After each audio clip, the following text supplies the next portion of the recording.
Hey, lu lagi nonton apa sih, serius amat? Ini gue lagi nonton YouTube-nya Triwanci Official karena gue pengen pinter lah, kali-kali pengen nonton channelnya Mata Nasar nih, bikin gue pinter asli. Coba play full screen, gua juga pengen tahu. Halo, kembali lagi bersama saya di channel Mata Nasar. Kali ini kita akan mengupas tuntas segala dunia informasi yang sangat update, tercepat, informatif, dan tajam, dan terpercaya, dan apalagi ya, pokoknya terpercaya, terupdate. Jadi hal pertama yang akan saya bahas yaitu dari pertanyaan mengapa, why, mengapa belakang ini banyak pengalihan isu. Yo, ada yang tahu?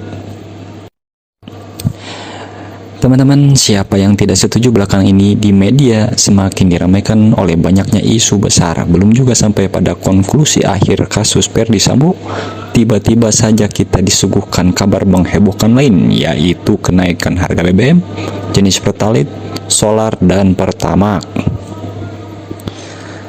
Kenaikan BBM pun bukan isu besar yang terbaru karena tidak lama setelahnya publik juga dikagetkan oleh berita sejumlah peretasan yang dilakukan sebuah entitas digital bernama Bejorka.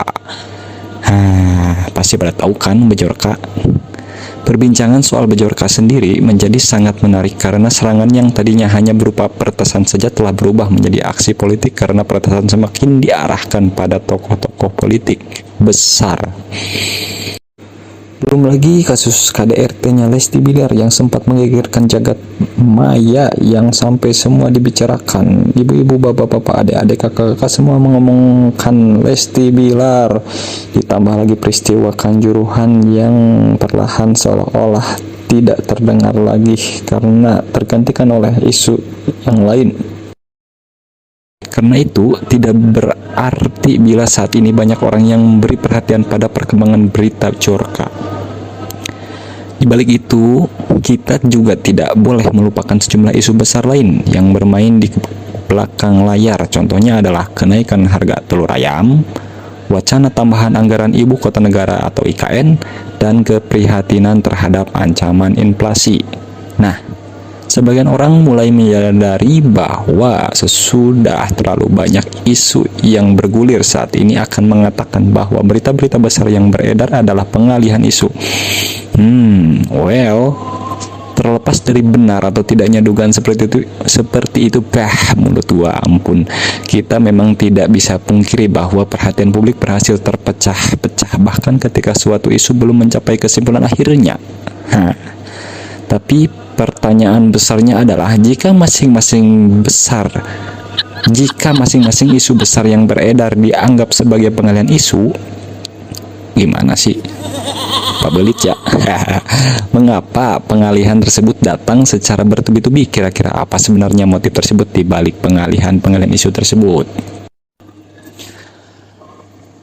Terkait Ferdy Sambo misalnya, seperti yang sudah dibahas dalam artikel Pinter Politik berjudul Kasus Ferdy Sambo Sengaja Ditumpahkan, ada dugaan bahwa kasus tersebut tengah dieksploitasi untuk mengalihkan perhatian publik dari sejumlah isu besar yang bisa mengkristal dan berbahaya. Contohnya seperti perbincangan tentang kenaikan BBM dan inflasi. Namun, karena belakangan semakin banyak isu besar yang bermain, maka tampaknya kerangka manajemen isu yang terjadi saat ini jauh lebih kompleks dari hanya sekedar melempar isu besar untuk menutupi isu besar lain. Maka dari itu, mungkin kita perlu merefleksikannya dengan sesuatu yang disebut Huxleyan distopia.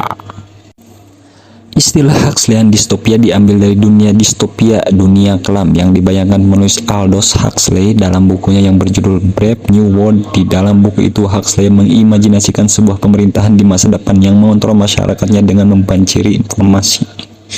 Melalui tumpahan informasi dan isu akan tercipta kondisi disinformasi yang berupa masif yang mampu membuat masyarakat tidak bisa membedakan mana informasi yang semestinya dipercaya dan mana yang tidak. Nah, Konsekuensinya, metode pembanjiran informasi ini melahirkan kondisi masyarakat yang justru tak acuh terhadap informasi karena rakyat menjadi pasif dan amatis. Hati-hati ya masyarakat dalam memilih informasi, jangan termakan isu begitu saja karena mungkin ada hal-hal yang tidak kita ketahui di belakangnya.